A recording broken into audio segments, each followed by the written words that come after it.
Деструктивті ақпараттан қалай сақтанамыз? Әлеуметтік желінің қызмет аясы кеңейгелі, оны түрлі мақсатта пайдаланатындар көбейді. Радикалды күштер онлайн адам арбау үшін түлкі бұлан тәсілдерге көшті. Цифрлық жүйедегі тұзақтың бірі қоғам тұтастығына сызат түсіретін деструктивті ақпарат.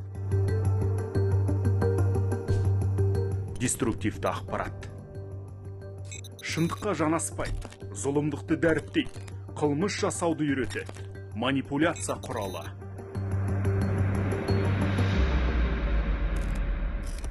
Гибридтік соғыстың бір тетігі болып табылатын деструктивті ақпараттан қалай сақтанамыз?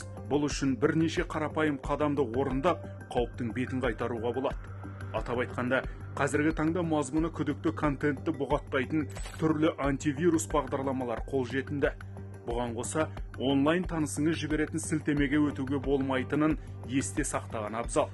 Көбінесе деструктивті күштердің сілтемелерінде шұғыл бас, тез арада кір деген секілді адамды өзіне шақыратын ерекшеліктері болады.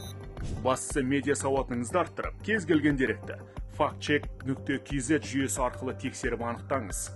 Әлеуметтік желіде немесе сайттарда кезіккен ақпараттың шынайылығын анықтаудың бір жолы бірнеше ақпарат көзінен тексеру. Егер ол тек бір жерде ғана шыққан дерек болса, оған сенуге асықпаған абзал. Ал ең дұрысы, жаңалықтарды ресми бақ, танымал сарапшылардың парақшаларынан алған орынды. Анонимді аккаунттардан барынша аулақ болу керек. Интернеттегі кесапат көк аттының күмәнді уағызына алданып, сырттан сайтани уағыз тарататын жымысқы идеологтарға сеніп қалмаудың төте жолы осы.